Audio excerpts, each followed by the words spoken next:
Salam sejahtera di dalam nama Tuhan kita Yesus Kristus. Pada hari ini saya rindu membagikan berkat bagi saudara. Kenapa perubahan bisa membawa kepada pemulihan?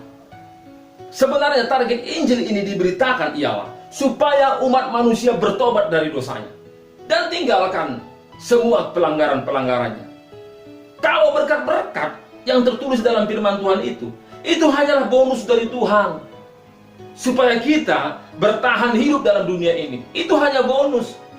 Tapi sebenarnya targetnya ialah pertobatan kita.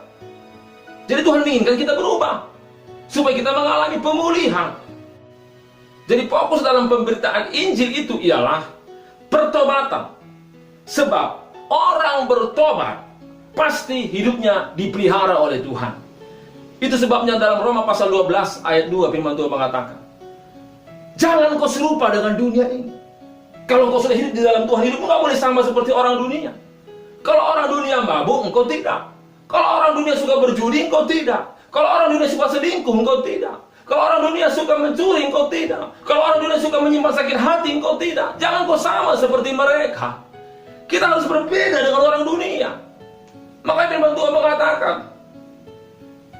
kalau kita sudah tidak lagi, hidup kita tidak lagi sama seperti orang dunia.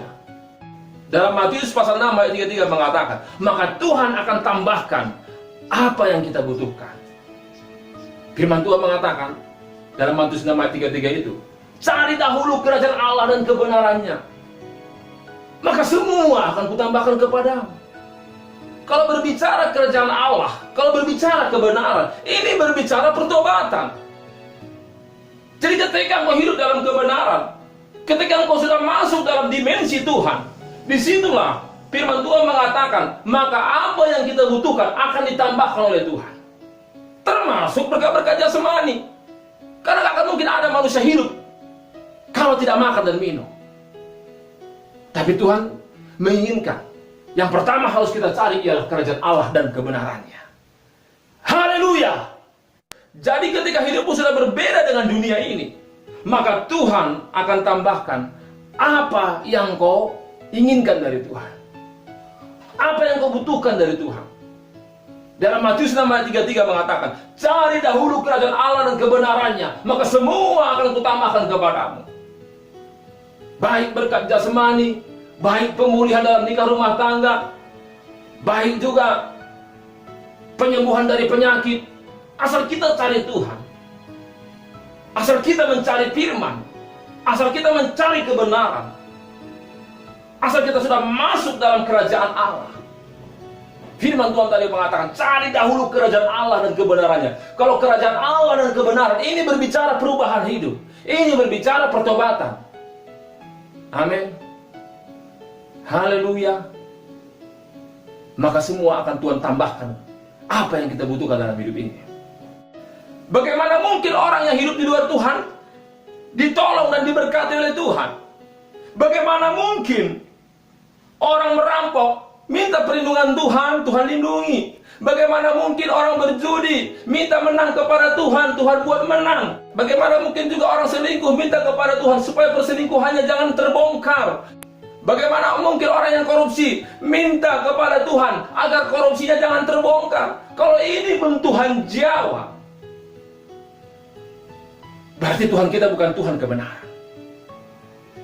Jadi, kalau ada saudara melihat hidupnya diberkati secara duniawi, berlimpah secara duniawi, tapi hidup di luar Tuhan, itu bukan berkat dari Tuhan.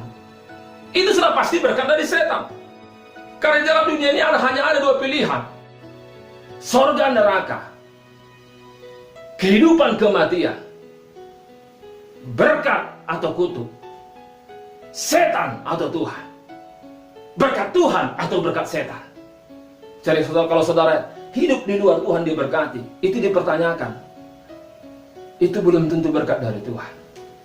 Jadi kalau engkau tahu firman Tuhan tapi hidupmu tidak berubah-ubah, jadi kalau engkau tahu firman Tuhan tapi hidupmu tidak berubah, engkau sama seperti orang Farisi. Tidak ada perubahan dalam hidupnya. Kemana-mana hanya untuk berdebat firman. Bahkan Yesus pun didebat dengan kebenaran firman. Haleluya. Siapa lagi? Seperti Judas Iskariot. Sudah digembalakan sama Yesus pun gak ada perubahan dalam hidupnya. Jadi semasa di bumi, Judas sudah digembalakan sama Yesus. Bukan pendeta gembalanya, tapi Yesus. Tapi kita melihat apakah ada perubahan dalam Judas Iskariot? Faktanya dia menjual Tuhan Yesus. Faktanya dia mencuri uang kas yang dipegangnya. Begitu juga sama seperti iblis. Sudah digembalakan sama Tuhan di sorga. Ini bukan lagi di bumi, tapi di sorga.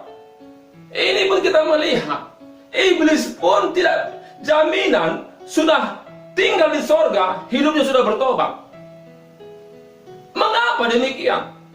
Karena Tuhan memberikan kebebasan penuh kepada ciptaannya. Tuhan tidak menjadikan ciptaannya seperti robot. Ada remote dari sorga ketika saudara melakukan kejahatan.